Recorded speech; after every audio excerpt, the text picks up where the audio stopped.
Fala pessoal, tudo bem com vocês? É um prazer estar aqui hoje no nosso PageCast. Eu estou com o time da Fênix, muito legal, a energia é incrível estar com a gente aqui nos nossos estúdios e junto com o Fabrício Aidar Brito também, que é o nosso convidado mais do que especial no estúdio. Prazer aqui, Fabrício, estar junto com a gente aqui. E eu vou deixar aqui a bola com os nossos convidados aqui da Fênix para já estar fazendo as perguntas aí para o Fabrício. Legal, Leandro. Muito obrigado. Muito bom estar aqui com você, estar com o Claudinei, que aqui é meu sócio, e também o Fabrício, que é uma pessoa que a gente tem aí uma relação muito próxima há muitos anos, uma pessoa que a gente já conviveu e que nos honrou com a presença aqui para compartilhar um pouco do conhecimento, da informação que ele tem aqui para a gente, né, Cláudio? De longa data, né, Fabrício? Já faz um tempinho, né? A gente conhece o Fabrício, mas é importante que vocês conheçam o Fabrício vai se apresentar. E qual que é a tua história? Bom, minha história, você quer começo de onde? Porque eu posso começar. Mas eu sou de Londrina, interior do Paraná. Vou sempre falar que eu tenho muito orgulho de ser do interior. E me formei em engenharia, né? Hoje eu sou casado, né? Sempre falo da família também primeiro. Sou casado, tenho um filho de 10 anos, um enteado de 19, sou casado com a Elaine. E minha carreira, né? Eu comecei, né, trabalhando em banco, depois trabalhei também em telecomunicações, sempre voltar na área comercial. Aí tinha um sonho de estudar fora, eu vim para os Estados Unidos, fiz o MBA, e é onde eu migrei para a Pharma. E aí, depois desse tempo aí do MBA, eu fiquei 11 anos trabalhando no Lilly, depois trabalhando na Sanofi, onde a gente se encontrou, e os últimos anos eu estava aí na Novo. Hoje, estou trabalhando bastante com consultoria e também com mentoria. Então é um prazer estar aqui e poder compartilhar com vocês um pouco aí dessa experiência sobre treinamento, enfim, vamos ver o que a gente vai trazer aí para o pessoal. Muito bacana, né? E falando de treinamento, falando exatamente da área comercial e desse processo, você sabe melhor do que ninguém a importância que é você sempre ter um time muito bem preparado, treinado, capacitado para ter times de alta performance, né?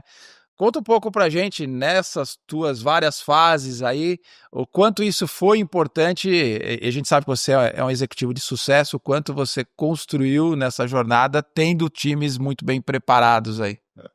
Eu acho que o treinamento ele é fundamental, né? Então, ele sempre esteve presente em qualquer momento, então já liderei algumas equipes aí, né, de vendas, né, na Pharma, enfim, no próprio Lilly. A gente trabalhava aí com 350 representantes, na Sanofi a gente tinha 700 mais ou menos na época que a gente trabalhou junto.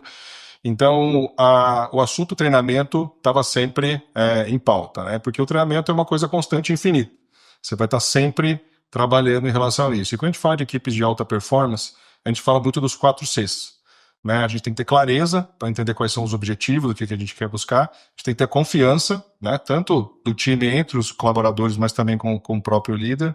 A gente precisa ter colaboração, então todo mundo trabalhando em equipe. E o último C é a capacitação.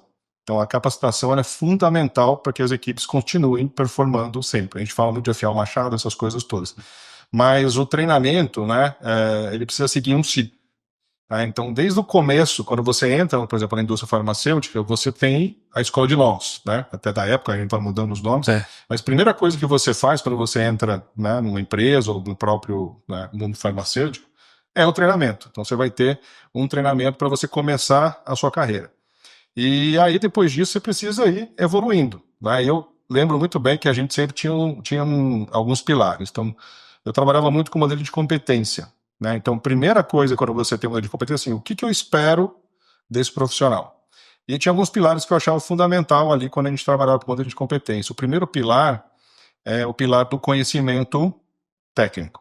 Então, a pessoa precisa ter um conhecimento técnico. A gente fala muito de farma, então você precisa saber o quê? Do produto, né, e da doença. Se você não entender e ter profundidade para você chegar na frente do médico e poder discutir sobre o produto, sobre a doença, você não consegue ter um diálogo produtivo.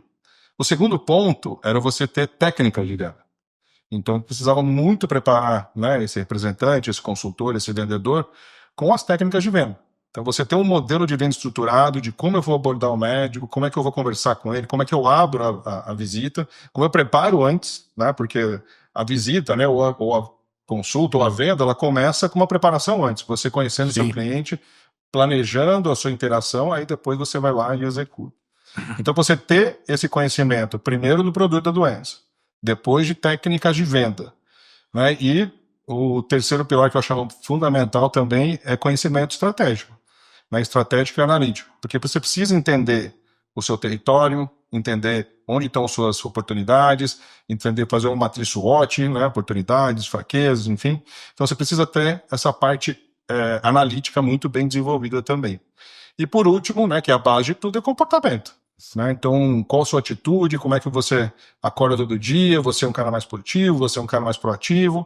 Então, essa parte também, a parte ética, né, eu acho que é fundamental hoje, não tem nem que discutir, ética, compliance, essas coisas todas, de você seguir a legislação e as regras. Então, esses 4 componentes, né, quando a gente começava a trabalhar com um profissional, procurar um profissional, era sempre embasado aí nesses 4 pilares. Mas o treinamento que vai possibilitar trazer todos esses 4 pilares aí em prática, né? E a gente sabe que o treinamento, ao longo do tempo, ele vem evoluindo muito a capacitação, né? E eu acho que a gente tem cada vez mais a necessidade de inserir coeficientes, até porque as gerações também estão mudando, né? E dentro desse processo, a gente tem a parte da digitalização, a gente tem a parte da tecnologia inserida, que é o como, né, Leandrão? E aí você é expert nessa área, né? Exatamente. Era uma curiosidade que eu ia até fazer essa pergunta pro Fabrício, é o seguinte, Fabrício, dos anos para cá, né? Eu sei que eu também veio um pouco lá de trás, a gente tinha diferentes formas de treinar os times, recursos que nem se comparam, né? Hoje está entrando a inteligência artificial e outras coisas. Mas na sua visão, o que você sente, se você pudesse pontuar alguma que mudou mais dentro desse mercado para treinar os times, né? Fazendo um paralelo de, vamos por aí, 15 anos atrás para agora, fala um pouco disso. Eu acho que tem evoluído bastante, né? Eu lembro também quando comecei na indústria, né, tinha muita história assim, você começava, você ficava 15 dias ou 20 dias no hotel, trancado, e você tinha aula todo dia e prova praticamente todo dia. Então, as pessoas eram um pouco no terror. Né? Era na pressão total. Então tinha máximo que assim, se você não tirasse a nota 8, você era desligado. Você não continuava. Assim, era uma pressão muito forte, né? Tudo analógico na época, então você sentava lá e você passava esses 15 dias. Claro que você criava bastante conexão com seus colegas ali depois daquilo para seguir em frente. Mas acho que esse modelo hoje já não funciona mais. Né? E uma das coisas que eu mais tinha de desafio quando eu falava de treinamento é mudança de comportamento. Porque você passa um conteúdo, né? Você fica lá uma semana, 5 dias ali no hotel, treinando, trazendo conteúdo, essas coisas todas. E a gente sabe que quando a gente volta na semana seguinte, 70% daquilo ninguém lembra mais. Né? Você perde, você não tem essa retenção. E também a gente fala muito de mudança de hábito, né? Por mais que, como eu falei, né, a parte de treinamento de técnicas de venda. Você pode ficar 5 dias ali, você vai passar toda a teoria, você vai fazer 2 dias de roleplay, né, de simulada que a gente falava, mas vai chegar na segunda-feira, né, esse vendedor, esse representante, esse consultor vai estar sozinho no campo. A chance dele voltar a fazer da forma que ele fazia antes é muito grande. Então, a gente trabalhava muito com um negócio que a gente chamava de change management. Então, assim, ao invés de você só pensar no treinamento em si, como que você mantém aquilo depois? E eu acho que a tecnologia vem ajudando bastante nisso, né? Porque agora tem gamificação, você tem agora quase todos usam iPad ou tem algum recurso tecnológico. Exatamente, então tem aplicativo. Então, eu acho que agora o treinamento de você ficar focado num curto período de tempo e esperar que depois ele aplique na prática, já se torna uma coisa mais... Né, no longo prazo, você consegue ter, né, essa fase inicial de download ali, né, de treinamento mais das técnicas ou do conceito, mas depois é importante ter essa continuidade e eu acho que a tecnologia pode ajudar. A própria gamificação ajuda também, né, a modelos mais, vamos dizer, amigáveis, formas lúdicas, que você acaba aprendendo sem parecer que está aprendendo. Então, exato. Eu acho que é um mix, né, que a gente tem acompanhado no mercado, e isso até falando um pouco do que a Page atuou nesse ano, uma crescente na busca por esse tipo de solução. Que o game ele trabalha de forma fracionada, em pílulas de conhecimento, ao mesmo tempo ele tem a parte de competição, né? Então a gente tem a competição saudável, de certa forma, né, entre os times, né, para chegar ao resultado. O storytelling, que a gente tem utilizado bastante. Então, vai fazer um lançamento de produto, igual eu comentei com você de um cliente nosso. A gente cria a história e, baseado nessa história, a pessoa vai aprendendo um pouco mais, né, sobre o produto, as características dele, mas de uma forma divertida. Então, eu penso que não só o game, né, mas um ponto que você levantou que eu achei muito legal e que não é todos os líderes que pensam dessa forma, mas às vezes eu comentei com o Claudinei antes da gravação aqui, às vezes você vai para uma convenção, vai para um hotel, faz ali uma ação na convenção, só que a pessoa fez aquela ação, mas fazer com que as pessoas saiam de lá já com essa ideia para colocar em prática, tem um abismo ali, né? Então, eu até conversando com o Claudinei antes da gravação, a gente falou, poxa, mas às vezes a gente gasta uma grande energia antes da convenção e não mede esses dados, ou não trabalha esses dados. Como que era isso? Você que trabalhou com as equipes, como você bolava as suas estratégias, por exemplo, de uma pós-convenção, e o que você acredita que seja mais eficaz? A gente sempre olha, né, e sempre olhou o ciclo completo do ano. Né? Então, normalmente, quando a gente pensava no ciclo, né, e a gente vai começar um ano, a primeira coisa que você faz é o deployment da estratégia. Né? Então, a gente chama de reuniões de kickoff, convenções de vendas, como você está falando. Então, assim, a gente desenhou a estratégia, né, 2, 3 meses antes, no final do ano anterior, e aí naquela convenção, naquele primeiro encontro ali no começo do ano, é onde os times vão baixar, então, quais são as estratégias, os objetivos daquele ano que nós vamos ter que seguir. Então, a gente tem uma parte que é, né, a apresentação dos times de marketing, então trazer um pouco do que vai acontecer, quais produtos estão sendo lançados, aquilo que nós vamos fazer com cada um dos produtos que estão sendo promovidos. Mas também a gente guarda um pouquinho de dias ali para fazer um treinamento, algum reforço, alguma coisa assim. Dependendo, se tem um lançamento, mas você pode ficar até uma semana a mais, né, focando naquilo. Mas como eu falei, o segredo está no pós. Né? Como é que você garante que o negócio vai acontecer? Um pouquinho antes de ter toda essa tecnologia que a gente tem hoje, uma forma que a gente usava bastante nas empresas que eu trabalhei, eu sempre apliquei isso, a gente chamava de Implementation Week, mas a gente pegava um período depois de 3 ou 4 semanas de que o time voltava para o campo, a gente fazia como se fosse uma blitz. Então a gente chamava pelo menos ali umas 20, 30 pessoas, né, das áreas internas, marketing, vendas, enfim, treinamento, e a gente saía no campo. Então ficava ali 15 dias, 2 semanas, né, a gente chamava de Implementation Week, mas não havia durava 2 semanas, e a gente ia todos para o campo com um formulário, e fazer observação. Então a gente olhava como é que está a implementação, como é que foi essa visita, eles estão falando as mensagens que são... Medir a efetividade do conteúdo que eles receberam, né? E aí depois disso a gente faz o diagnóstico, então está acontecendo onde que está tendo algum problema, onde não está sendo efetivo. A gente fazia um reforço do treinamento. E aí pensando nesse ciclo, o que acontecia? Normalmente, no meio do ano, você tinha um segundo encontro, né, onde as pessoas também chegavam e a gente fazia o treinamento para o segundo semestre. Também tinha o mesmo deployment das estratégias, algum ajuste que precisa fazer, né, durante o segundo semestre, mas também tinha um segundo período de treinamento, onde a gente aprofundava alguma coisa com técnicas de vendas, alguma coisa assim. Mas como eu falei, isso era a época antes ainda de ter toda a tecnologia. Porque agora você pode fazer encontros semanais ou todo mês, alguma coisa assim, online, ou você tem também, como você falou, a tecnologia. Então, é muito importante a gente olhar num ciclo anual como que a gente vai estar... Fazer um calendário mesmo. Fazer um calendário para sempre estar fazendo um pouco de pílulas, um pouco de reforço e também fazendo diagnóstico. Né? Então, como é que está a minha equipe no campo e o que eu preciso reforçar dali para frente. Quem sabe também que pensando até um pouco mais para frente, como é que você customiza isso? Então, cada representante ou cada pessoa vai ter uma necessidade. Então, pensando um pouco mais no futuro ainda com as ferramentas que a gente tem hoje, como é que você consegue avaliar cada um e fazer um treinamento específico para aquela pessoa? Que eu acho que é um extremo que a gente tem que buscar ainda. Né? São fases, né? Eu acho que a gente vem vivendo um processo onde o diferencial competitivo, né, Fabrício, está cada vez menor. Em função disso, também existe uma mudança das gerações. E as soluções, elas precisam evoluir tanto quanto, né? E a gente fala muito dentro da Fênix, né? E a gente atua muito nisso nos clientes, que ao invés de você fazer um processo one shot, você tem que fazer uma jornada. Porque é exatamente o ponto que você falou. Você tem que ir, ao longo do tempo, indo colocando pílulas e fazendo com que o nível de conhecimento do time vá evoluindo, porque no final do dia, você precisa que eles se tornem cada vez mais estratégicos e menos... simplesmente reativos ao processo, porque a competição está cada vez maior, as empresas estão se preparando melhor no dia a dia. É isso. Concorrência, assim.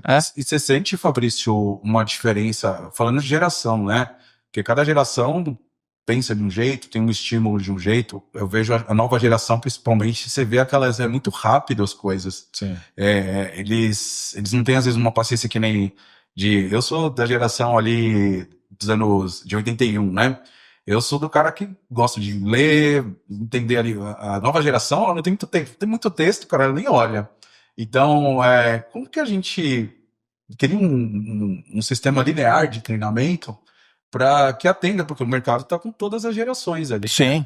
Se você for ver a indústria farmacêutica, As equipes hoje são multi-etárias, né? Multigerações dentro do mesmo, você tem que fazer isso girar, né? E aí eu faço uma provocação até nesse sentido, até para todos, da Fênix e por Fabrício aqui. Como que a gente lida com isso, né? Que eu acho que é um dos grandes desafios até para quem está ouvindo a gente aqui, que tem equipes assim, seja da farmacêutica, seja de minério, seja de beleza, tem esse desafio. Como que a gente trabalha com essa multigerações e depois, se você puder falar um pouco sobre o que mudou também na cabeça do médico, porque o médico mudou também. Esse é um ponto importantíssimo, né? Porque o treinamento tem que acompanhar a evolução do teu cliente. Sim. Então, como é que está seu cliente se comportando e você precisa adaptar seu treinamento e as formas que você aborda ele do mesmo jeito que ele vem evoluindo. Então, e hoje a gente tem vivido isso, né? Essa questão de você ter várias gerações, né, que você precisa lidar dentro do mesmo contexto. A gente sabe que mesmo as gerações, né, mais antigas, vamos dizer assim, me incluo nessa, a gente também evolui, né? A gente vai, né? O meu pai, que está com 78 anos, é médico, ele já mexe bastante no celular, essas coisas todas, então eles também evoluíram bastante. Mas o que eu acredito hoje é que a gente precisa ter vários formatos de treinamento para você atender vários públicos. A gente sabe que a gente ainda tem as formas de cada um aprender, né? Tem o sinestésico, visual, enfim. Então até isso também você precisa considerar quando você está fazendo. Então, da fase como você faz a abordagem do seu cliente, mas também como você treina o seu time, você precisa pensar em perfis diferentes. Então, vai ter um momento que você vai ter que ter uma parte prática, vai ter um momento que você vai ter que ter uma parte teórica, vai ter que ter a questão de você ter, eles falam de feedback, né, que também é uma coisa da andragogia, né, falando bastante também, para ensinar adulto, que é você poder aprender e você ensinar, que quando você ensina alguma coisa, você tem uma retenção maior. Total. Então, acho que é misturar um pouco de técnica, né, um pouco da tecnologia e um pouco de vocês passar isso no tempo com pílulas, né, não ser uma coisa que você baixa de uma vez só.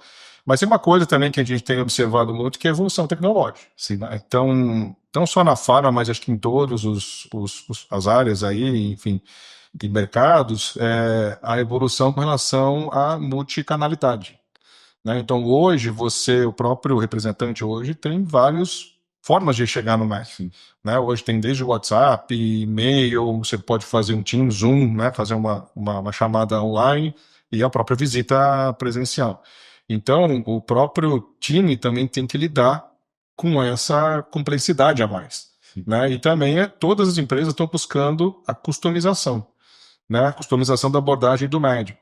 Então, como é que eu posso atender melhor a necessidade desse médico? Então, quem é esse médico? Qual o perfil dele? Ele prefere e-mail? Ele prefere SMS? Prefere que eu vou visitar presencialmente? Eu vou convidar ele para um evento, mas onde ele já está do conhecimento também do meu produto, eu preciso convidar ele para um evento onde vai ser uma informação mais básica? Não, eu já vou trazer ele para uma discussão mais aprofundada. Então, tudo isso hoje gera uma complexidade que eu penso, né, para os vendedores, para os representantes, para os consultores, porque ele tem que tomar muita decisão. Então, ele tem que pensar para cada médico o que eu vou usar, que material que eu vou usar. Então, isso a tecnologia também pode ajudar bastante. Então, a gente estava começando a testar algumas ferramentas como inteligência artificial e estava um projeto que chamava NBA, que é o Next Best Action. Então, você vai ajudar, a inteligência traz já uma sugestão de como você abordar aquele médico. Então, começa a ter um apoio tecnológico, né? Mas para mim, no fundo, nunca vai tirar ainda a relação humano. Né? Então, a tecnologia vem para potencializar, né, o trabalho desse vendedor, desse representante, e não substituir. Então, isso eu já tenho... Porque teve muita essa discussão, né? Sim. É para substituir, então não vai precisar daquilo outro. Eu acho que a relação humana sempre vai prevalecer, mas é como você realmente alavanca, né, com toda a tecnologia. Como aliada, né? Como aliada. Como aliada e não como uma... A gente está falando bastante aqui de performance, de treinamento. Na verdade, performance vem antes de treinamento só no dicionário, né? Só no dicionário. E a minha pergunta para você, Fabrício, como você sempre esteve à frente e sempre analisava bastante, O que é performance para você? O que você sempre buscou levar em conta quando se falava em performance? Então, aqui, performance é uma palavra bem. A gente fala um pouco das palavras grávidas, né? Para cada um tem um significado. A gente precisa parar para entender exatamente o que é. A gente fala muito, eu acho que o primeiro ponto que a gente fala de performance é o atingimento dos resultados, né? Ou você passar dos resultados. Eu falei um pouco do time o que é um time de alta performance, eu falei dos 4 Cs, e acho que o primeiro passo ali quando a gente mede a performance é a clareza. Então, a clareza, quando eu falo, é em relação ao que você está buscando. Então, quais são os objetivos O que você espera do time, né? o que você espera do time. É. Então, você ter muito claro então, qual é o seu objetivo financeiro, seja ele, né, na Farm a gente usa muito lá número de caixinhas vendidas, MTTR, aquelas coisas todas. Então, primeiro, o profissional de vendas ele precisa entender qual é o objetivo que você vai alcançar. Então, tem os objetivos de vendas, né, que são financeiras, essas coisas todas. Tem o segundo objetivo, que é a execução. Então, você precisa ser muito claro do que você espera dele. Então, ó, eu preciso de X visitas, eu preciso interagir com o médico, preciso fazer aquilo outro. Então, a gente sabe também que tem essa parte de execução. E eu acho que tem que ter muito claro o que você espera dele de forma geral para você poder ter o feedback. Então, quando eu falei no começo do modelo de competência, o modelo de competência é fundamental para entender o que você espera dele. Então, depois que você fala para ele, ó, você precisa ter esse conhecimento técnico, porque você vai medir como é que está o conhecimento técnico, talvez uma prova, alguma coisa assim, e ele sabe que você espera que ele tenha um conhecimento técnico. Eu espero que você saiba técnicas de vendas, mas qual? Aí você tem um treinamento, explica qual é a expectativa e depois você mede versus aquilo. E a mesma coisa também de parte de analítica ou estratégica também que você treinar. Então, a partir do momento que você define qual é a base, você consegue medir se aquele profissional está performando dentro daquilo que você está esperando dele. Se você não tem essa base definida, né, e o treinamento em cima disso do que você está esperando, você muito dificilmente você vai conseguir ter algum resultado quando você fala, meu time está performando, sim ou não? Então você precisa ter alguns KPIs, algumas referências. E é bem interessante, porque uma das empresas que eu trabalhei, quando eu assumi o time, não tinha muito essa clareza. E foi interessante que quando eu percebi isso, a gente fez um treinamento, a gente colocou quais eram então as expectativas que a gente tinha de cada um deles, e a gente também implementou um treinamento de modelo de abordagem do médico. Então, um modelo de vendas que a gente chama, né? E aí veio um GD depois falar comigo, o gerente distrital, né, que é o líder dos representantes, e falou assim, olha, Fabrício, eu agradeço que você colocou agora isso, porque agora eu consigo dar um coaching no meu time. Eu sei o que esperar do meu time. E é uma coisa da empresa. Não é uma coisa que eu, né, Fabrício, o GD, estou indo lá e falo assim, você tem que fazer assim. Não, quem falou que eu tenho que fazer assim? Então, se a empresa não tem um padrão, um standard, uma coisa que está claro para todo mundo... Um direcionamento, né? O próprio gestor tem uma dificuldade de poder dar o coaching, ou falar, isso aqui está certo, isso aqui está errado, porque não tem o que é certo e o que é errado. Cada um faz do jeito que quer. Então, você precisa ter esses padrões estabelecidos, e aí o treinamento traz em cima disso, e aí o próprio gestor pode dar o coaching, pode dar orientação em cima daquilo que você fala. Então, os 4 Cs ajudam muito no alinhamento de expectativa. Muito, muito mesmo.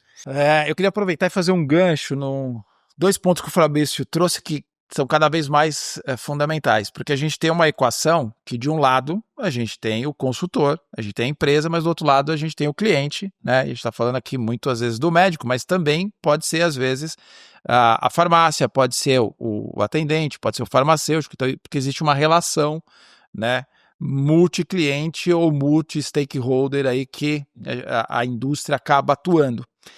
E nesse processo, e trazendo aquela questão do aprendizado contínuo, a gente tem duas formas de aprendizado, né? Ou melhor, a gente tem duas maneiras de fazer o treinamento se tornar efetivo. Um é o processo osmótico, onde a gente faz por um processo de repetição, e aí é o processo onde a gente aprende fazendo, né? E aí vem um pouco do que você tocou, que é a curva máxima do aprendizado. A gente usa muito essa técnica na Fênix, né? E até vou pedir para o Claudinei comentar um pouco a questão do aprendizado osmótico com a curva máxima do aprendizado. E também a gente tem um outro dado, e isso é dado publicado, isso é estudo, que é a curva do esquecimento. Que aí ela vem exatamente E ela vem exatamente nesse processo de você sair do processo one shot para ir para o processo da jornada. Cláudio, fala um pouquinho para a gente dessa questão do aprendizado osmótico, da curva máxima do aprendizado e da curva do esquecimento, que são temas muito relevantes aí. A curva do esquecimento é a base para a gente mostrar e convencer sobre a importância da jornada. É isso. Não adianta, né, Fabrício, fazer só uma linda convenção de vendas, investir muito dinheiro numa convenção de vendas e achar que aquilo ali vai perdurar para o ano todo. Uhum. Porque senão o representante só irá visitar o médico já vem em fevereiro e o resto não é bem assim. Então, é algo científico sobre as ondas, né, que você 3, 4 semanas, é sequência e frequência no treinamento também. Então, isso que é muito importante e é científico. E é algo que na Fênix nós temos usado bastante para junto às áreas de treinamento, Uhum. para falar sobre a jornada. E daí, o que a gente tem visto? Uma adoção interessante sobre isso. Né? A gente tem também uma outra solução que a gente mostra tudo, se tem uma jornada o ano todo, porque o treinamento é cobrado para dar resultado. Para dar resultado, exatamente. E eu acho que foi um pouco o que o Fabrício falou no discurso dele, né? Essa questão de você fazer a convenção, a pessoa depois ter que colocar isso em prática. A importância de você ter um calendário programático já com algumas ações e fazer esse trabalho que ele fazia, que era o pós-convenção, né? Que é o que a Fênix faz com muita maestria, inclusive, que é treinar naquele momento, mas e cada pessoa aprende no seu ritmo. Sim. E personalizar isso. Eu acho que vocês, com certeza, vocês fazem isso de uma forma muito efetiva, né? E eu acho que a gente tem aqui um coeficiente muito bacana desse processo que o Fabrício trouxe do treinamento customizado. E cada vez mais, esse processo da customização, ela está não só no conteúdo, na forma com que você prepara, empodera e faz com que os representantes tenham o que você falou, que é a capacidade de replicar esse conhecimento. A gente chama muito de conhecimento aplicado, né? Ou seja, depois que teve o processo de entendimento, da absorção, do processo da prototipagem, né? do treinamento em si e aplicação, é como eu replico isso no meu dia a dia. Né? Então, eu como representante, ou como consultor, como é que eu aplico isso para os meus stakeholders, para o médico, para o balconista, para o farmacêutico? E cada vez mais, aí entra um ponto, né, Leandro, onde você é muito expert nesse tema, que é cada vez mais a gente tem o processo combinado de interação, face-to-face e à distância, o digital. Né? E aí a Page, você tem muitas soluções nesse sentido que faz com que a gente consiga fazer as inserções presenciais, mas também continuadas à distância, né? Perfeito. Essa questão do digital, né, como uma ferramenta para depois ter essa continuação não só de repetição, mas também de entender o conceito que foi passado, ela tem tido, de verdade, esse ano foi um dos anos que a gente mais fez games na Page. Assim, e a busca por esses games de uma forma cada vez mais avançada. Porque antes os games era quiz. Era um quiz, pergunta-resposta, alternativa, meio show do milhão ali. Agora, isso já mudou. A gente está criando verdadeiros simuladores mesmo de processos, seja de técnicas de venda, seja de DISC, né, que seria ali os estilos comportamentais, seja para um contorno de objeções. Isso vem crescendo e cresceu de forma exponencial também na pandemia. Porque quando chegou na pandemia, a gente teve um período onde a gente se afastou um pouco das relações presenciais, né? E a gente teve que se readaptar e veio algumas outras ferramentas, né, de reuniões e tudo, mas precisava-se trazer algo novo. Nesse momento foi quando a gente teve na Page aqui um maior crescimento nosso, a gente dobrou o número de funcionários, teve várias iniciativas que a gente foi tomando, e a partir daquele momento eu senti a necessidade do seguinte, estabelecer o que a gente tem hoje aqui, que é uma equipe de pesquisa e desenvolvimento. E a Fênix tem sido muito importante para a gente, porque eu tenho profissionais com décadas de experiência onde eu estou querendo não só trazer a solução por trazer a solução, por ela ser divertida, ou por ela fixar conteúdo, mas não. Eles conhecem o mundo real. Então, agora, essa parceria tem sido muito interessante, porque eles trazem para mim e falam, isso aqui é relevante, gente? Vocês acham que essa solução ela vai ser efetiva para o time de verdade? A gente vai trazer resultados? Então, essa busca por resultados tem sido grande. E é onde a gente está trazendo essas soluções de games.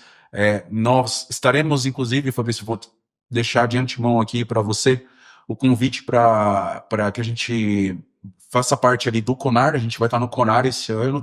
A Fênix e a Paige lá numa cidade trazendo as nossas soluções, que é o maior evento ali de gestão de pessoas da América Latina, né? Um evento super especial aí. Também vai ficar o convite para você. E, assim, eu acredito demais nessa parceria que a gente tem feito, e eu penso que é o futuro. A gente precisa utilizar, tem muito medo da IA, né? Eu vejo que muita gente fala, vai tomar meu trabalho, eu volto logo, vou falar com o médico no WhatsApp, mas a IA que vai estar falando e não vai ter mais representante. Eu acho que é um ponto que o Fabrício trouxe das relações humanas.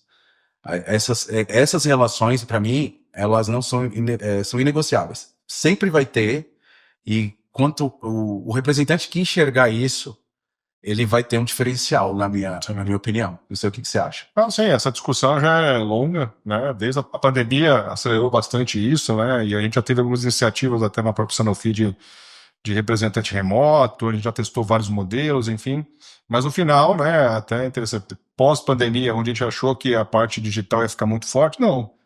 Hoje, 80% ainda da visita é presencial. Sim. Você vai no médico, conversa com ele, ainda tem essa parte da interação humana. Então, como eu falei, para mim a tecnologia vem só para apoiar e amplificar o trabalho que é feito por um ser humano, né? Então, eu já escutei muito essa questão. Hoje nós estamos passando pela inteligência artificial, mas já tivemos outros, né, medos anteriormente. Sim. Mas a inteligência artificial não vai substituir o trabalho de uma pessoa, ela vai substituir quem não sabe usar a inteligência artificial, mas a pessoa que sabe usar, ela vai simplesmente alavancar, né, a produtividade, enfim, e a efetividade do trabalho dela. Eu queria que o Fabrício pudesse trocar num ponto importante, que vai amarrar o que você trouxe, Leandro, com uma fala do Fabrício. De fato, né, isso a gente já teve em vários fóruns, discussões. A pandemia, a gente costuma brincar que é o seguinte, foram 15 anos em 15 dias, porque nenhum de nós, ninguém teve opção. Ou você ia para o mundo digital para tudo, até para comprar coisas para se alimentar, né, que dirá para o negócio que cada área, empresa, segmento fazia, ou você não operava. Né? Então isso é fato. E aí tem um tema importante que a gente já discutiu várias vezes, né, e você tocou agora. Qual o perfil do rap do futuro, né? Como ele se contextualiza dentro deste cenário, e aí sim, né, existiam várias perspectivas de como a pandemia traria esse contexto. Algumas se comprovaram, outras não, né, que você citou muito da questão do presencial voltando muito forte, mas eu queria te ouvir um pouquinho, porque a gente teve até um projeto junto que a gente discutiu muito, que era o Rap do Futuro, né? Então, como é que isso se insere? E nesse sentido, esse processo, como é que a gente mantém esse rap cada vez mais capacitado, juntando conhecimento técnico com tecnologia? Eu acho que essa discussão é longa, a gente já teve bastante, né? O rap do futuro, né? Ou, né, o vendedor do futuro, como é que isso vai ser? Eu acho que a gente já está vivendo esse futuro, né? Uma das coisas que, né, pelo menos nas empresas que eu trabalhei, sempre foi discutida e sempre estão buscando, como eu falei, a customização. Então, como é que eu posso dar uma experiência para o meu cliente de uma forma única, para ele, né? Feita para ele. Então, como é que você chega nisso? Então, sempre as empresas sempre trabalham o seguinte: você tinha um time de marketing, define, né, qual que é a estratégia. Na verdade, no ano passado, definia quais são as 3 mensagens-chave, né? E você vai lá, treina a sua equipe de vendas, e eles vão lá e repetem as 3 mensagens para, né, todo mundo, claro, com o seu estilo, com a abordagem, tudo isso, mas no final você tem que passar as 3 mensagens. Ou seja, não é uma customização. Então, tinha uma pessoa que tomava a decisão de qual é a estratégia, e você lá e aplicava, né, todo mundo igual, e independente se o médico era de um perfil ou de outro, enfim, então você não considerava nada. Hoje eu vejo que essa decisão de qual estratégia, qual material, qual mensagem, ela está descendo, né, e em algum momento ela tem que chegar para o representante tomar essa decisão, porque ele que conhece o cliente, ele que está próximo do cliente, ele que é a pessoa mais capaz de customizar essa interação. Então, quando você tira a estratégia ou a decisão do time de marketing e joga lá para a ponta, você precisa ter essa pessoa preparada. Então, esse para mim é o grande desafio, né, quando a gente pensa do representante, vendedor do futuro, é como esse profissional vai estar, né, treinado, preparado, capacitado para poder tomar esse tipo de decisão, para customizar a experiência daquele cliente da melhor forma possível. Então, para mim, esse é o grande desafio. Claro, a tecnologia vai ajudar bastante, como eu falei, tem algumas ferramentas até para sugerir algumas formas de interação customizada para aquele médico, mas a questão precisa de parte estratégica, precisa conhecimento do cliente, precisa ter toda uma capacitação também para você tomar as melhores decisões. E antes de tomar uma decisão, você conhecer o seu cliente, né? Você realmente entender aquele médico ou aquele cliente que você está atendendo para você realmente trazer a solução ou a ferramenta ou o canal que você acha, ou a mensagem que você acha mais adequada naquele momento, na evolução daquele cliente. Porque a gente sabe que o médico, quando você está, por exemplo, lançando um produto, ou ele não conhece nada do produto, ou ele já é um grande prescritor. Sim. Então você precisa considerar isso. Não dá para você levar a mesma mensagem para um cara que não sabe nada do seu produto, você precisa começar do começo. Ou aquele que já tem uma experiência muito grande, você precisa adaptar e trazer outras mensagens. Então, quando você traz a estratégia do topo para a ponta, esse para mim é onde vai estar o representante do futuro, enfim, o empreendedor do futuro, que ele consiga entender a estratégia e aplicar da forma mais customizada possível. Pegar uma carona. Qual é o treinamento do futuro? Esse é bom. Eu acho que cada vez mais essa parte comportamental ela começa a subir mais, né? Então, antigamente a gente focava muito técnica, vamos lá para técnica. Mas eu acho que a gente tem que cada vez mais trazer essa parte de comportamento humano, PNL, enfim, como neurociência, para a gente poder entender o nosso cliente. Para você realmente customizar, você precisa entender o seu cliente. E aí, para isso, você precisa ter esse lado mais humano, vamos dizer assim, né, por treinamento. Então, você vai ter a parte técnica, mas como que você prepara essa pessoa para poder entender o seu cliente e, mais do que isso, ter essa visão estratégica. Né? Então, tomar decisão analiticamente, né, olhar o seu território, o seu negócio, o seu cliente, e você poder estrategicamente fazer as escolhas e... É uma espécie, então, de soft e hard training. Exatamente. Eu acho que o software está começando a ganhar o... E aproveitando esse tema e dando uma potencializada nisso daí, a gente tem cada vez mais nessa visão, inclusive do Rap do Futuro, que ele tem que ser cada vez mais um gestor de negócio, né? Com essas habilidades de soft e hard skills inseridas, né, no domínio dele do dia a dia, porque você tocou num ponto importante, né? No fim de tudo isso, cada vez mais o comportamento dita, né? E aí tem uma coisa que a gente aprendeu durante muito tempo, que hoje é talvez a coisa que menos funciona, né? Você tem que tratar todas as pessoas iguais. Os seres humanos são diferentes. O cliente, cada vez mais, tem necessidades específicas. Então, eu acho que um potencial nesse processo de treinamento e da jornada é preparar os times, né? Até gostaria que o Fabrício comentasse um pouco isso, para que eles possam customizar a abordagem. E a customização da abordagem, ela passa pelo processo de comportamento, de perfil comportamental, de se conhecer e identificar o perfil do cliente. Porque aí você modula, né, Fabrício? O que você acha disso? Eu acho que uma coisa que é o caminho não é uma coisa fácil de trazer na prática. Eu já tive algumas experiências de tentativa dessa customização e, às vezes, não funciona do jeito que a gente espera. Mas o ponto que você trouxe antes, que eu acho interessante, uma vez a gente, né, pensando em como, né, dar um treinamento melhor, as pessoas entenderem os conceitos, mas a gente falava muito que cada consultor, representante, ele tinha uma franquia da empresa, né? Porque ele tem ali uma lista de clientes, ele tem ali seus 150, 200 médicos que ele vai ter que visitar, ele tem um mercado que ele precisa atingir e ele tem a meta dele ali para poder vender. Então, e ele tem um investimento também, né? Então ele tem um investimento que precisa tomar decisão, né? Desde investimentos de eventos que você vai fazer, né? Mini meetings, enfim, reuniões ali, ou também investimentos, né?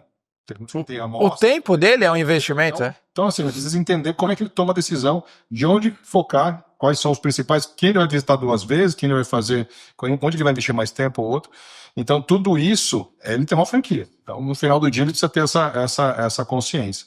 E a parte da customização, como você falou, para mim começa com o diagnóstico, né, em você conhecer o seu cliente. Então ele precisa realmente. Então, tem até uma história que, enfim, uma das empresas que eu trabalhei, que a gente tentou, né, definir 4 padrões de perfis. Então tinha o médico que era focado no paciente, o médico que gostava mais de guidelines e protocolos estabelecidos, o médico que era mais científico. Então, e aí a tentativa era de você apresentar as informações mais focado da forma como ele gostava ou pelo perfil dele. A gente teve alguns desafios. O primeiro desafio é como é que você realmente define o perfil desse médico. Então, a gente tinha um questionário, a pessoa avaliava, mas de qualquer forma ainda tinha o viés, né, da pessoa que estava, né, respondendo o questionário. Então, tem uma dificuldade de você identificar o perfil e tem uma dificuldade depois de você customizar a sua abordagem naquele perfil. Porque quando você pensa, né, o representante que estava fazendo 8, 10 visitas no dia, chega uma hora, enfim, já foi representante, já fui representante, ele já passou por isso, chega uma hora, depois na 8ª, no dia, você já tá, cara, preciso, né, entregar mensagem e vou para a próxima e vou assim. Então, como é que você também garante, né, que você consiga ter essa customização e uma qualidade nas suas abordagens durante todo o dia? Então, tem diversos desafios. Acho que uma primeira coisa é ter essa conscientização e ter as ferramentas que podem, né, auxiliar o próprio vendedor representante a poder fazer essa customização. Então, não é uma coisa simples na prática, Sim. mas é o ideal que seríamos. E aí, Leandrão, pegando esse tema, depois a gente compartilha um material para você disponibilizar exatamente de como é possível fazer esse ponto. A gente faz isso na Fênix. Essa virada de chave, né? Exatamente. Pô, você tá na correria ali, às vezes você vai com o mesmo discurso. E a Fênix faz isso muito bem, né? A gente tem feito isso com muita excelência, inclusive mudando resultados importantes de várias empresas, porque sim, mas aí é o processo de entender, isso é uma jornada, isso não se faz one shot, né? Porque você tem que primeiro empoderar o representante, o consultor, o líder dele tem que entender esse processo, porque o primeiro passo é o autoconhecimento. Depois que eu me conheço bem, aí a gente consegue ensinar ele como é que ele interpreta, como é que ele analisa com técnica, com maneira sistemática, desde a leitura corporal até no comportamento e, inclusive, na técnica de vendas que você trouxe, com perguntas de alto ganho, onde você consegue, com isso, direcionar e customizar a tua abordagem. Então, sim, é possível, a gente tem feito, depois a gente compartilha um material para você disponibilizar para quem quiser conhecer um pouco mais e tudo. É possível fazer. Um outro ponto bacana que você trouxe, né, e que eu gostaria também que você pudesse falar um pouco mais, é que assim, a gente teve a pandemia foi inserida dentro do contexto, antes a gente tinha, se não na sua totalidade, mas a maioria das empresas atuavam no modelo face-to-face, algumas eram precursoras no modelo digital, né? Nós mesmos tivemos essa oportunidade durante vários anos, inclusive fomos disruptivos no mercado. Eu lembro que há 10 anos atrás, né, eu liderei uma frente para trabalhar digitalmente, mas isso não é uma coisa simples. A pandemia veio e todo mundo falou, agora vai tudo para o digital. E não foi. Então hoje talvez a gente tenha em algumas empresas, alguns segmentos, algumas coisas, um modelo híbrido, né? Queria que você falasse um pouquinho disso e de que maneira que esse processo ele se contextualiza para frente na tua visão aí. A gente fala muito da teoria do pêndulo, né? Então, às vezes a gente vai muito para um lado, depois a gente vai para o outro, mas em algum momento ele vai chegar aí no ponto de equilíbrio. Acho que a gente vivia muito no presencial, a pandemia veio, jogou a gente pro digital, e agora acho que a gente está começando a encontrar o meio termo aí e as aplicações melhores aí para essa parte digital.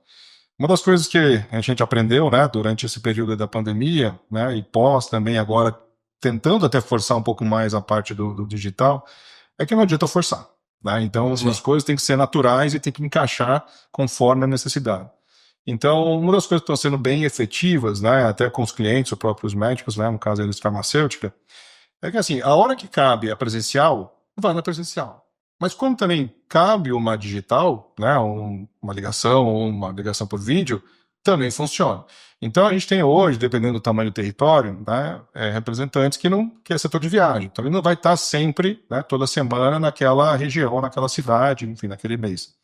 Então, com aquele médico, se você combina com ele, fala, olha, doutor, eu vou te fazer uma visita um mês, eu venho em presencial, depois eu venho em digital, ele entende e aceita. E aí funciona, porque é uma coisa natural, né, que está acontecendo. Ah, doutor, eu vou te mandar um material por WhatsApp, eu vou te mandar um material por e-mail. Também funciona. Então, tem que ser uma coisa natural. né? Não pode ser uma coisa forçada, porque quando a gente entra para a parte forçada, é aí que o negócio não vai funcionar. Então, eu acho que, como eu falei, essas ferramentas, elas são super bem-vindas, eu acho que eu tenho uma aplicabilidade grande, mas aí vai depender do representante junto com o cliente de combinar como eles querem fazer. Porque tem médicos também, mesmo que seja de São Paulo, o representante é de São Paulo, que ele não tem tempo para receber. Ele prefere que marque, então vamos fazer uma vez por mês, toda sexta-feira, às 5 da tarde, um vídeo. Pode ser. Eu te mando material, faço isso, faço aquilo. E funciona. Aí tem outros médicos que não, eu gosto de você estar presenciando. Então, como a gente falou até também antes da questão da geracional, das gerações, aí também tem isso. Então, Tem as gerações de médicos também. E Também. ele talvez uma ligação online. Então agora é mais você indo, adaptando e, de novo, trazendo as ferramentas para te apoiar na customização que a gente tem. Total. Depois, Andrão, se você quiser, a gente compartilha também. Nós temos um artigo publicado sobre o Rap do Futuro que traz um pouco mais de informação.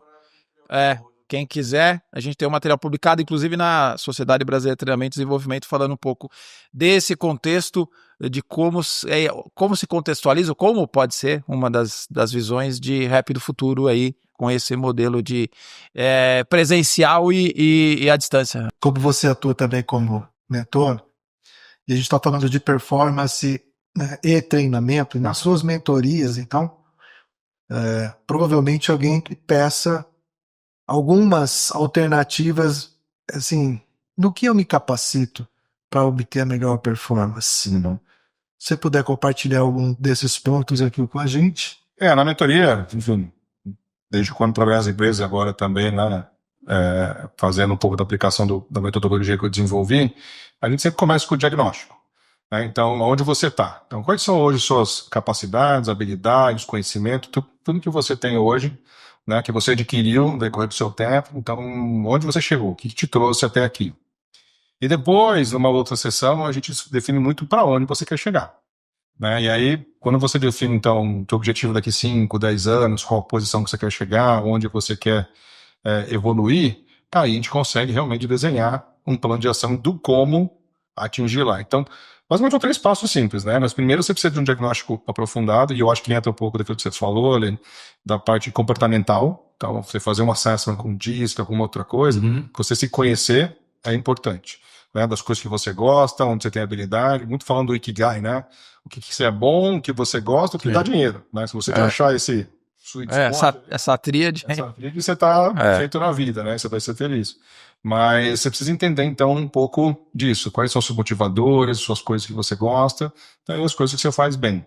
E aí, a partir daí, você consegue desenhar. Né? Onde estão os gaps? Para eu chegar no meu objetivo do futuro, eu preciso, então, sei lá, estudar uma técnica de venda, eu preciso estudar inglês, eu preciso estudar, né, comportamento, planejamento estratégico, usar analítica. Então, você consegue definir.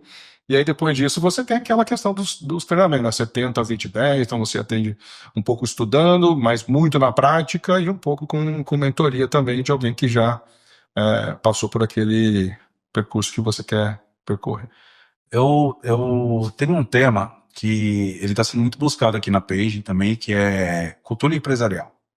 E eu vou aproveitar o gancho até, que eu tô do lado dos mestres aqui, que passaram por diversas situações de mudança de cultura, teve fusão de Sanofi, teve, enfim, diferentes segmentos, mudança de estratégia, inclusive.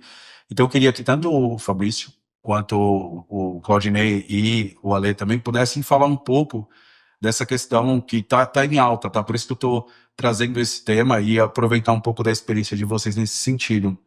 Como que vocês lidaram em relação às mudanças de cultura que, durante esses anos, no treinamento e desenvolvimento? Daí vocês aí, quem pode começar falando? Fica à vontade, Fabrício. Você fala, então, mudança de cultura? Isso. Por exemplo, eu tô com um cliente hoje que ele tem a seguinte dor. Ele é um grupo que já tem uma consolidação no Brasil em relação ao segmento dele, e que ele adquiriu outras empresas, e essas outras empresas vieram culturas totalmente diferentes. Como unificar isso para uma única cultura da empresa? Porque são extremos, né? E eu vejo que você esteve presente em outras empresas também e provavelmente enfrentou desafios assim. E como você lidou com as suas equipes nesse sentido? Essa questão da cultura é um tema bem muito complexo. É um tema quente. Porque primeiro que a gente fala que a cultura, ela come a estratégia no café da manhã. Então, se você não tem uma cultura alinhada também, né, com a sua estratégia, o que você quer fazer, por mais que defina a estratégia mais bonita, vai chegar na parte da manhã, ninguém vai fazer o que você quer fazer, porque já existem, né, uma cultura instalada com alguns mecanismos. E a cultura tem uma parte comportamental e psicológica muito, muito forte. Mas acho que quando você tem essa questão, né, de você, enfim, ter a fusão de empresas com culturas diferentes, aí tem vários cenários, né? Se você fala que são uma empresa comprando a outra, uma empresa grande comprando uma menor, fatalmente aquela que está sendo, né, adquirida vai ter que se adaptar à cultura da maior, né? E se for uma cultura muito diferente, é o que eu falo que tem a curva, né? Que é a curva que é assim, vão ter aí seus 20%, 30% que já vão se adaptar logo de cara, esses, tá? Beleza, eu me adaptei aqui, já entendi como é que joga o jogo, eu vou entrar aqui. Vai ter os seus 40%, 50% que vão, em algum momento vai sofrer um pouquinho, mas depois se encaixa, mas vão ter os 20, 30 que, infelizmente, não vão se adaptar e aí vão ter que sair de algum momento ou procurar alguma outra coisa. Então, é um processo natural. Então, você vai ter, né, diversos momentos, se são duas, né, fazendo uma fusão só, aí também, então, talvez vai ser um pouco mais complicado, vai ter que criar uma terceira cultura, né, tem uma cultura de uma ou de outra e vai ter que definir. Mas essa parte da cultura vai vir muito do topo, né? Então, quem define muito qual é a cultura da empresa é a liderança. Então, como a liderança não é o que elas falam, mas é o que ela faz, né? Então, a gente fala muito walk the talk, né? Então, precisa definir quais são os pilares da cultura que você quer estabelecer dentro da sua empresa e como que a liderança começa a não só comunicar, então essa parte de comunicação é fundamental e ter clareza na comunicação, e depois também como você trata isso no dia a dia. Então, muitas vezes você fala, nós temos uma cultura de todas as ideias são bem-vindas aqui, todo mundo explica, fala. E aí a primeira reunião que você tem, a pessoa fala assim, opa, não... você já corta, você não dá espaço, então assim, é uma coisa que não tá, o que está na parede não está acontecendo na página. Você precisa... Acontece bastante. Muito. Então, você precisa realmente entender qual cultura que você quer instalar e como você cria os comportamentos vindo da liderança para que isso permeie toda... Toda vez que a gente fala de cultura, eu vou fazer aqui uma breve revisão dos meus 35 anos em várias empresas, né? Eu acho que eu tive muita oportunidade muito cedo de vivenciar a cultura na essência. E toda vez que a gente fala de cultura, você tem dois lados. Uma, como o Fabrício falou, é a cultura que a empresa que está dando a direção quer ou instala para que todos os funcionários, colaboradores sigam, e isso é importante, fundamental. A outra, toda vez que você tem fusões, que você tocou bastante, você tem ou fusões que são sinérgicas ou são aquisições, como o Fabrício trouxe, ela gera um impacto direto nessa cultura. Por quê? A cultura da empresa, mas tem a cultura dos funcionários que fazem parte da nova empresa. E nós, enquanto funcionários, todos nós em algum momento fomos funcionários, né? Hoje, dentro da Fênix, Cláudio e eu temos a nossa cultura Fênix, mas a gente vivenciou várias culturas ao longo do caminho, né? Desses 35 anos. E aí, somos adeptos à cultura. Então, eu venho de uma empresa e se essa empresa hoje faz parte de outro grupo, eu ainda trago como funcionário enraizado a cultura e as crenças que eu tenho. Porque as pessoas têm essa tendência, que é o que o Fabrício falou. Se eu me adequo, se eu me identifico, eu permaneço. Senão, eu me movimento. É normal, né?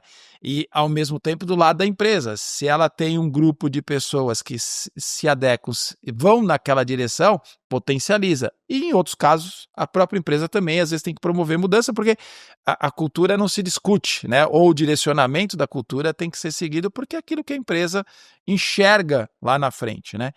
E quando a gente olha para esse contexto e pensando da cultura, você precisa de soluções para engajar, fazer um sentido de pertencimento. Quanto mais rápido você movimentar as pessoas para o sentido de pertencimento, mais rapidamente você unifica uma cultura ou você faz com que as pessoas sigam essa cultura, né? A gente tem na Fênix trabalhado muito, inclusive temos soluções, né? Tree Building Experience, que é uma solução que a gente tem exatamente pensada nisso. Por quê? A gente vivenciou isso muito ao longo dos anos. A primeira indústria farmacêutica que eu trabalhei, no primeiro ano teve fusão, né? Quando não se falava de fusão, isso lá atrás, em 1992, já vivenciei fusão. E a minha carreira como executivo foi formada por várias fusões e vários choques culturais. E aí, choques culturais, quando a gente fala, né? Às vezes você tem uma cultura alemã, uma cultura francesa, uma cultura americana, uma cultura indiana, né? Isso nacional, você tem políticas extremamente rígidas, você tem políticas extremamente mais abertas na fusão, então, ou seja, são pontos extremamente importantes desse contexto, né? Se você tiver que se adaptar a muitas, né? Porque eu acompanhei, assim, dos 20 e poucos anos para trás, a fusão na época da Sanofi, pela Sanofi Aventis, depois teve a entrada da Medley, Sim. depois teve estratégia, né, da Medley com os genéricos, e aí tinha toda a questão de mudança também até do perfil consumidor, porque eu lembro quando mudou os medicamentos, eles eram livres nas prateleiras, aí veio uma resolução da Anvisa para tirar, e aí mudou um monte de coisa, de Dinâmica de mercado, né? tudo, e compra por impulso que tem também na farmácia. Cara, foi uma revolução, e vocês passaram por tudo Essa isso, né, questão da gente? cultura, eu penso da seguinte forma: a gente passou por várias e várias Várias. culturais. Olhando, eu acho assim, o que eu tô, né, e trouxe uma coisa bem interessante, Fabrício. Lá em cima, onde que falha muito na cultura? Ali em cima não fica bem alinhado. Na minha opinião, eu tinha que fazer uma espécie de conclave. Entendeu? Fazer um conclave. Colocar todo mundo lá enquanto não tiver realmente certeza de que é aquela direção que vai. Aí, sim. Enquanto não tiver fumaça branca, Sim. não adianta. Tá? E muitas vezes é isso o ponto que faz. Cultura é muito sério, porque a cultura ela é enraigada. É diferente de clima. O clima organizacional pode estar bom, Aham. né? Fechou um mês de vendas, está um clima maravilhoso. Sim. Ele varia. E olha, aí o outro mês não fechou. É. Aí ficou lá uma diferença. O clima já não vai estar muito bom. Sim. Então o clima ele é mais volátil, né? Agora a cultura não. A cultura é muito enraigada. E é um ponto que a gente dura séculos e séculos e séculos. Por isso que eu trouxe a história Sim. do conclave. Enquanto não tivesse fumaça branca, não vai pro N1, pro N2, né, para os outros escalões. A principal estratégia, então, que você define para quem está querendo implantar um novo modelo de cultura, que seja mais linear, então é ter essa... Investir muito na alta direção. Na alta direção.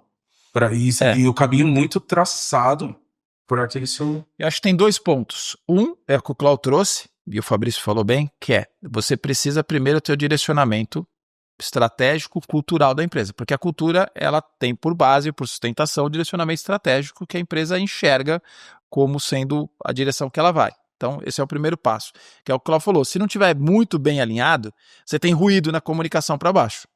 Então, você precisa que essa cultura, esse alinhamento estejam muito claro na alta liderança. Esse é o primeiro passo. O segundo passo, e aí sim, mesmo quando você alinha aqui, se você não descer isso e não fizer com que as pessoas tenham sentido de pertencimento, você vai falhar na execução. Porque as pessoas não vão acreditar na cultura, ou elas não se sentem parte integrante dessa cultura. Então, para mim, tem 2 etapas. A primeira, que é a hora que você define em cima, na alta liderança, esta é a cultura, esses são os princípios, são os valores, é nesta direção que a gente vai, e mais do que isso, o porquê a gente vai nessa direção. Porque para poder engajar, para poder ter sentido de pertencimento, as pessoas precisam entender o porquê das coisas, e não só entender a direção ou a cultura que está sendo implementada. Não engaja. Não engaja. E como é que o ser humano... discurso. Por essência, nós, seres humanos, nós não somos preparados ou não fomos desenvolvidos para mudança. O ser humano não gosta de mudança. Isso é essencial. Alguns se movimentam mais rapidamente, como o Fabrício trouxe, outros levam mais tempo e outros talvez não vão se movimentar porque a crença interna é tão grande que ele não quer aquilo. Existe o processo de negação interna. como é que você movimenta, como é que você encurta o tempo, como é que você engaja, como é que você traduz tudo isso, não só em absorção da cultura, mas no final do dia, entrega de resultado. É quando você engaja e você põe sentido de pertencimento. As pessoas precisam se identificar e precisam sentir que elas fazem parte daquilo, porque aquilo tem um propósito, o porquê que aquilo vai ser feito, de que maneira ela é parte-chave naquele processo de inserção da cultura. Eu vejo um combinado, né? Porque uma estratégia errada de cultura é um tiro no pé, Total. né? Eu não vou citar nome de empresas aqui, mas eu já vi fusões, por exemplo, de empresas de venda direta que compraram outras empresas maiores com culturas diferentes e que, tipo, para expandir e encolheu, entendeu? Eu não sei se foi exatamente por conta de cultura, mas um exemplo assim de que se você não planeja direito, a cultura ela tem um peso muito grande. Vocês concordam? Total. É o que eu falei, né? A cultura come a estratégia no café da manhã. Se a tua cultura não está definida, e está alinhada com a tua estratégia, você pode definir a estratégia mais bonita que você vai botar no papel e vai acontecer. Mas hoje existem, enfim, né? Hoje sempre tem uma ciência, né? De como você constrói a cultura, como é que você faz a comunicação. Até eu já participei em alguns momentos onde a gente discutia muito a cultura, né? Lá no comitê ali executivo da empresa. Então você tem até ferramentas que você mapeia quem são as pessoas mais influentes dentro da corporação. Então você consegue fazer um mapa, né, e até vou dizer assim, um monte de bolinha assim, dos conectores. Então quem influencia quem é uma pessoa que, né, é um líder de opinião dentro da empresa. Os influencers. É a realidade. Você desenha um mapa e como é que você começa a mudar a cultura? Você precisa trazer essas pessoas que são mais influentes e, enfim, conversar e educá-las da cultura. E aí essas pessoas começam aliados dentro da própria empresa, dos grupos que ela participa. Porque senão, assim, é aquela história, né? Você faz uma apresentação bonita, tá lá no auditório, não sei o quê, saiu da sala, você vai no cafezinho, é ali que a cultura está acontecendo. Exatamente. É ali que tomou o café e falou, nossa, escutou o que aquele cara falou? Não tem nada. É ali que a cultura tá comendo a estratégia. Então, tem conflito com a equipe. Total. Não, acho que vocês vivenciaram coisas assim, né? Tanto eu acho que é bacana, porque às vezes as pessoas ouvem, né, podcast, ouvem pessoas falando, e a tendência é se falar sempre o que deu certo. A gente tem que falar o que deu errado, porque aí tá a curva de aprendizado do que deu errado. Né? E a gente venciou isso, né, ao longo dos anos, tanto o Fabrício, o Clau e eu, porque teve momentos onde não houve esse processo de alinhamento em cima, pelo contrário, existia um desalinhamento desta cultura e, por consequência, da direção, né, a direção que eu digo não do grupo diretivo, mas de onde a empresa gostaria de chegar, e isso passa para baixo, é normal. Isso tem um processo, um reflexo para baixo. Feito isso, esquece.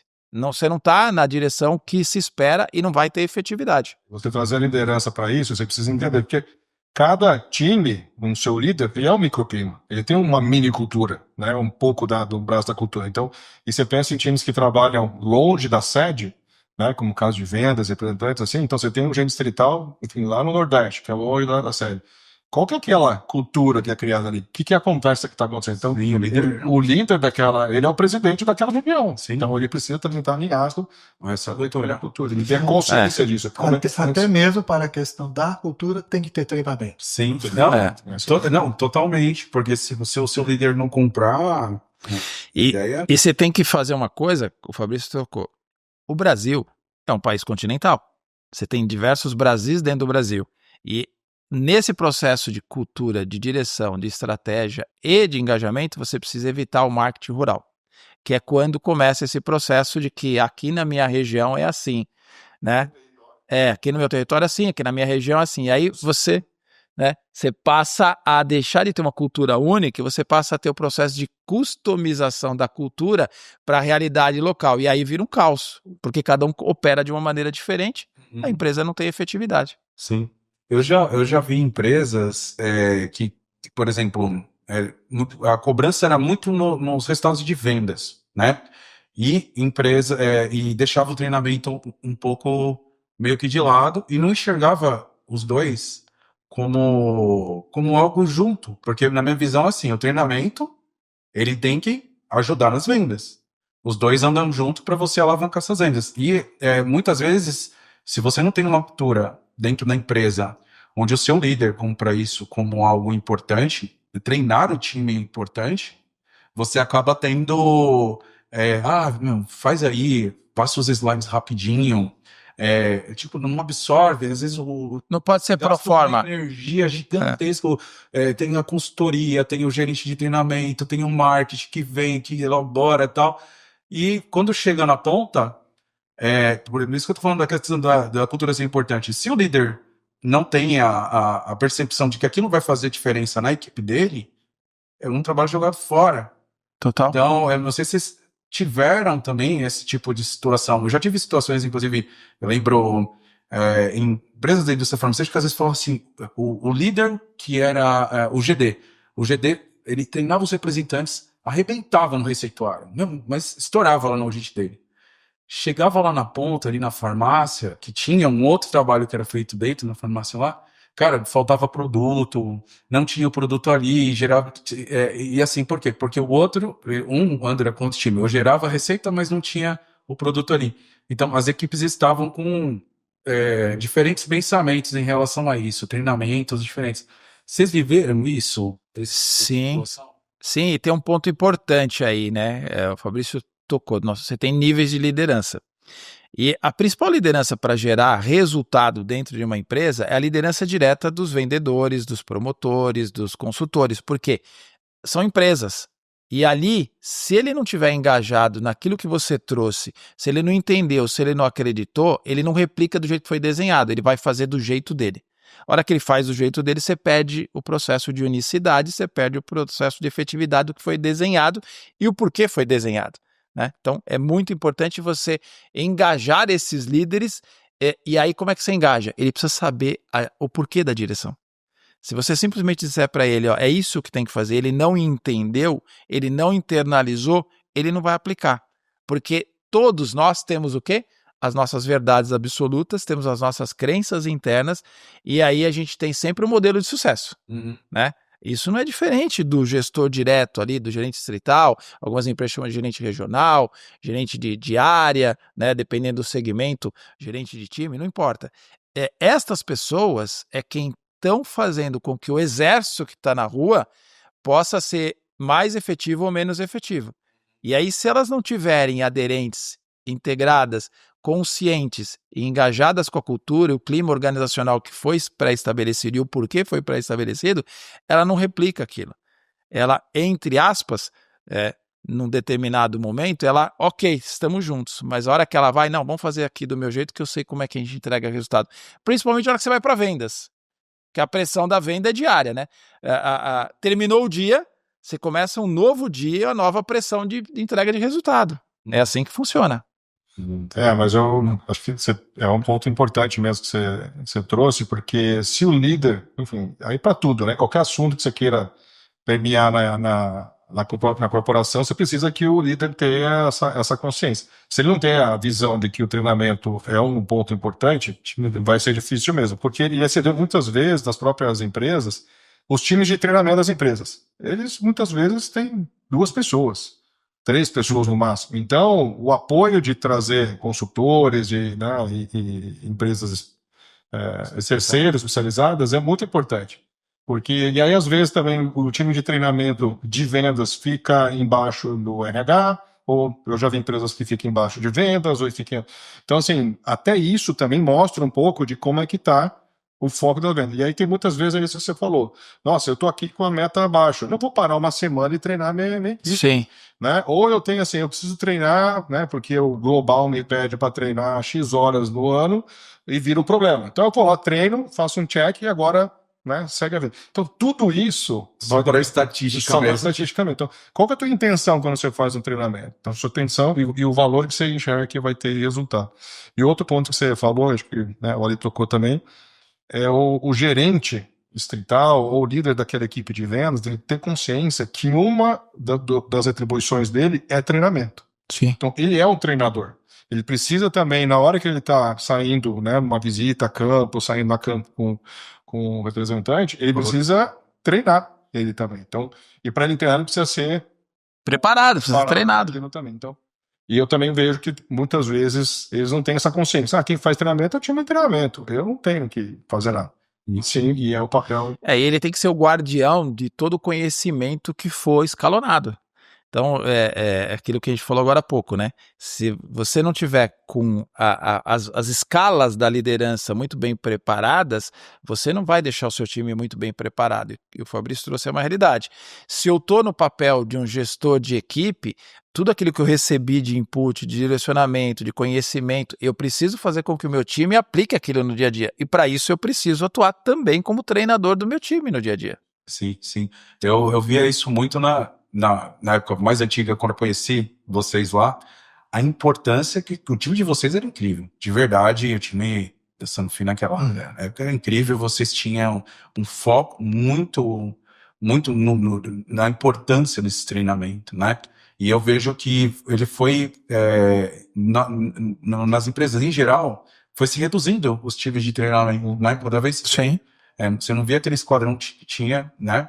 E foi se reduzindo, mas não tinha essa, igual o Fabrício falou, precisa, o GD, o líder, ele precisa comprar isso. Ele tem que entender que aquele é um processo, né? É um processo natural dele. A gente é muito privilegiado. Senão ele fica, o treinamento fica órfão, né? Nós somos muito privilegiados. Na indústria farmacêutica, a barra é muito alta. Sim. Sempre foi muito alta. Sempre investiu muito em treinamento. É referência. Hoje vamos dos segmentos que mais investem em treinamento. E isso, a gente cada vez mais busca uma maneira de valorizar o treinamento. Porque treinar tem o seu custo, é investimento. Então, trazer essa consciência, e além da consciência, essa responsabilização de que, olha, eu estou recebendo esse treinamento e de como que eu vou aplicar isso no meu dia a dia. Uhum.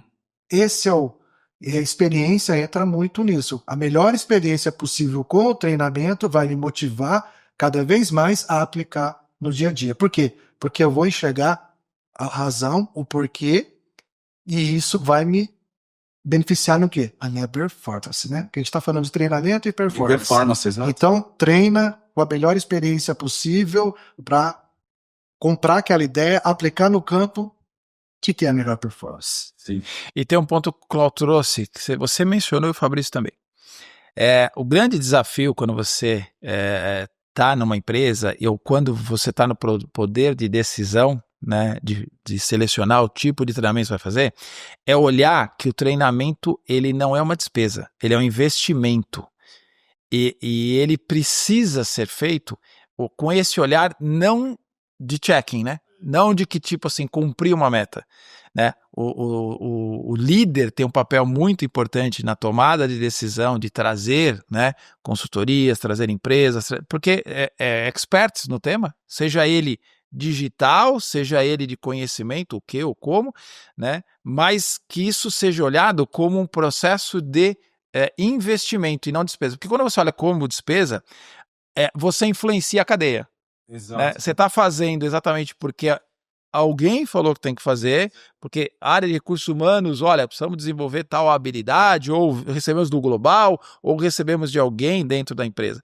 Então, ele não pode ser um processo de checking, ele tem que ser um processo de crença de que habilidades, sejam de soft ou de hard skills, precisam ser inseridas dentro do contexto, que o time domine, e ao dominar, performa mais, vende mais. Que é o que toda empresa quer. E a empresa que percebe esse valor, nada de braçar, né? É isso. Não, daqui fica para trás. Né? Que não enxerga o treinamento, às vezes, como algo, igual você falou, de investimento. Fala, de cumprir tabela, talvez, faz porque a Global mudou, quem não enxerga isso, cara, ainda mais com essas relações que o Fabrício mencionou diversas vezes aqui com a gente da personalização.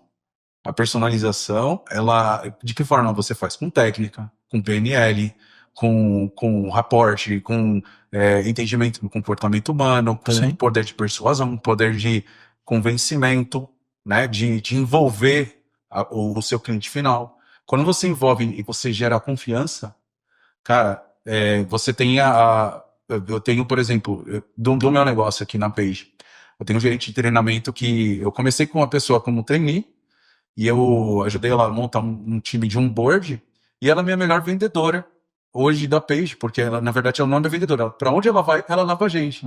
Mas como isso se deu? Confiança. Com confiança, com essa personalização no atendimento, entendeu? E uma das coisas que eu fazia, por exemplo, quando a gente estava em treinamento também, né? Porque a gente fazia muito simulada, que a gente falava, e tinha técnica de venda também, e aí exigia, né, que todo time aplicasse aquela técnica de venda. E uma coisa que eu falava, se eles vão aplicar, eu também vou aplicar. E eu sempre fazia uma simulada, ou em cima do palco, como eu já fiz, ou gravava, mostrava, olha, eu também, e também erro. Também não é. E tudo bem. Tudo bem. Mas é muito importante o líder Dá o exemplo. dar o exemplo para eles. Era uma coisa que você sempre recebe um feedback positivo. Poxa, depois que você foi lá na frente, agora não tem como eu falar que eu não vou fazer também. Então, isso... todos nós atuamos pelo exemplo. Sim. Né? Se você vê alguém fazendo, a tendência é a gente acreditar mais e replicar. Perfeito. A gente está chegando já no dentro do Sim. time. Passou rápido. Não sente, né? Acho que a experiência de vivência que vocês tiveram nas empresas, para mim é muito gostoso falar de treinamento, falar de uma forma tão espontânea da experiência de vocês. Eu saio muito fortalecido aqui desse podcast. Espero que ele realmente traga até a gente tem muita audiência de empresas que estão até com pessoas novas dentro do mercado de treinamento, que eu acho que é muito importante levar conteúdo. Muitos conteúdos de treinamento hoje você tem que estar associado a um grupo ou conteúdo pago, então a ideia é que a gente traga pessoas igual com experiências da Fênix, com a experiência do Fabrício aí, que possam trazer para todos da área, né, de treinamento e desenvolvimento. Então, fico muito feliz com a sua participação aqui nos estudos da Page, muito feliz com a primeira de muitas aí, espero aí com a Fênix, né, que a gente eles que trouxeram ali o Fabrício para que a gente pudesse bater esse papo. E saio daqui muito fortalecido e melhor do que eu entrei, com certeza, gente. Não, eu que me agradeço aí o convite, né? E acho que o papo foi muito bom também, passou rápido. E fico à disposição aí para novos convites também. Perfeito, obrigado. Acho que a troca é muito boa, a nossa parceria só tende a crescer, acho que a gente aprende sempre o tempo todo, eu costumo dizer que o aprendizado ele está na nossa frente, a gente tem que estar aberto para aprender, a gente aprende o tempo todo com todo mundo, aqui para mim foi um aprendizado muito bacana, muita troca de conhecimento e experiência e tenho certeza que a gente vai também poder contribuir com quem quiser ter mais informação aí de tudo que a gente falou. É isso aí então, gente. Bom rever o Fabrício, né? Bom revê-lo. Trabalhar contigo também junto aqui, tu e os amigos. E vamos em diante. Vamos em diante. Gente, então, muito obrigado pela audiência. Muito obrigado aí por ter esse tempo todo aqui que a gente bateu um papo muito rico sobre treinamento e desenvolvimento. E a gente se vê no próximo PageCast aí. Um grande abraço para todos. Até a próxima. Até mais. Tchau, tchau. Tchau.